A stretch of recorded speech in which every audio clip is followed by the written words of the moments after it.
The title of the book is A Refugee from Eden, One Man's Journey from Crisis to Self-Empowerment and Self-Love.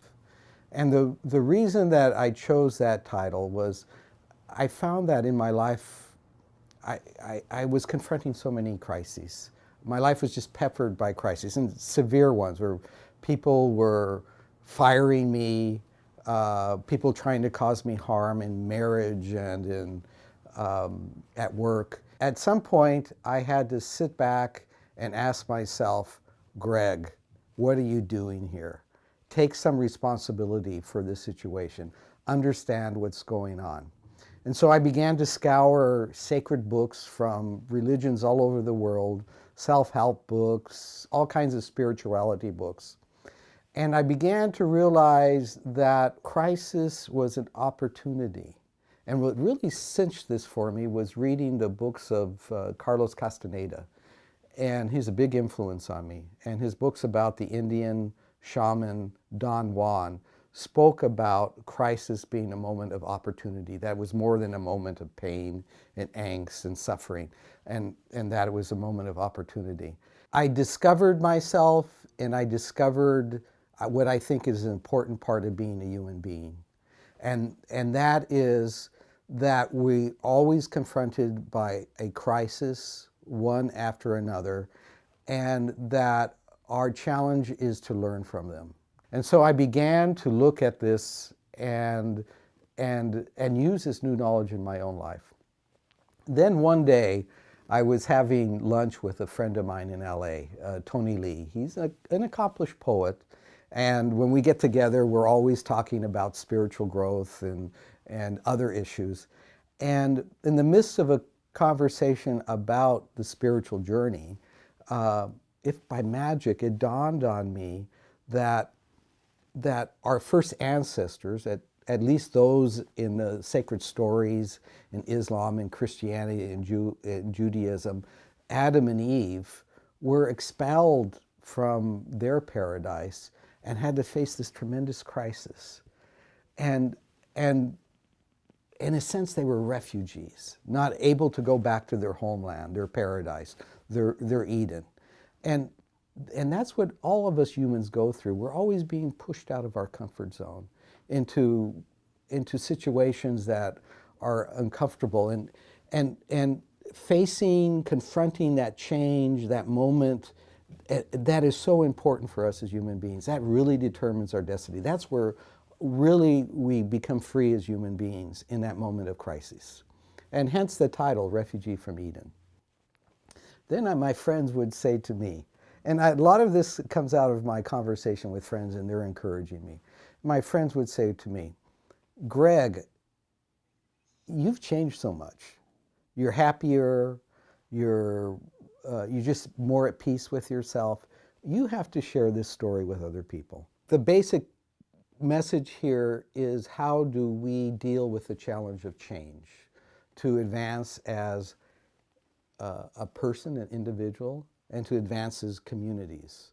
And what we have to do is we have to embrace the crises that we're in. We have to sit with all that hurt and the insecurity and just the not knowing what's going to happen, and learn from it. What are the lessons of the past? How did we get in this situation?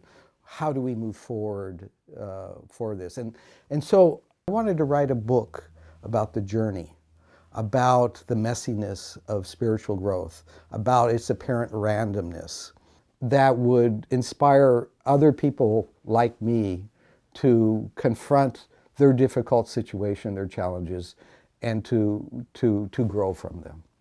I was forced out of a job of long-standing, and I was an accomplished, I had been admired for my innovations in broadcasting, the content, broadcasting to people around the world who in themselves were caught up in conflict.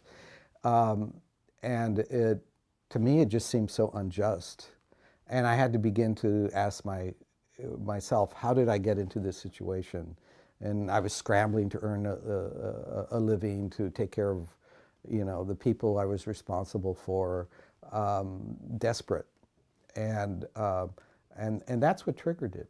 And then as I look back, I could see a repeated pattern in my life, and it's because I really wasn't learning from these situations that had happened, and so I began to look inward, and ask some very difficult questions about myself, and discover all sorts of new knowledge that lay within.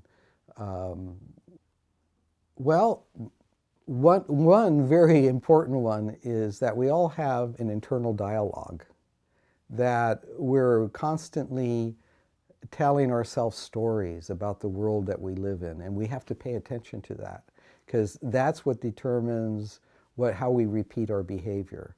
So becoming conscious of our inner life, of our inner thoughts, of this inner dialogue that takes place within ourselves, then you can intervene to change it. And you can also discover moments of silence and the power of silence.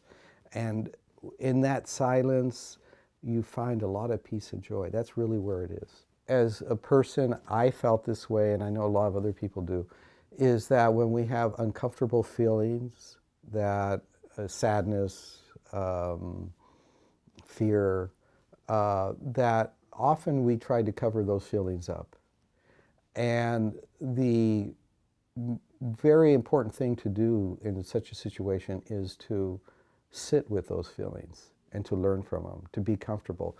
And often what we do, and when we're in crisis, we're fearful, we're anxious, sometimes we're depressed, depends who we are and how we're responding. We try to cover it up. We cover it up with drink, we cover it up with working a lot, we cover it up with all kinds of habits. And the challenge is to say, no, I'm not going to do that. I'm going to sit with this discomfort, and I'm going to learn from it. And there's just incredible power that's achieved in that moment. And some of this I really learned from an American Buddhist nun, Pema Chodron, and she speaks very eloquently of this.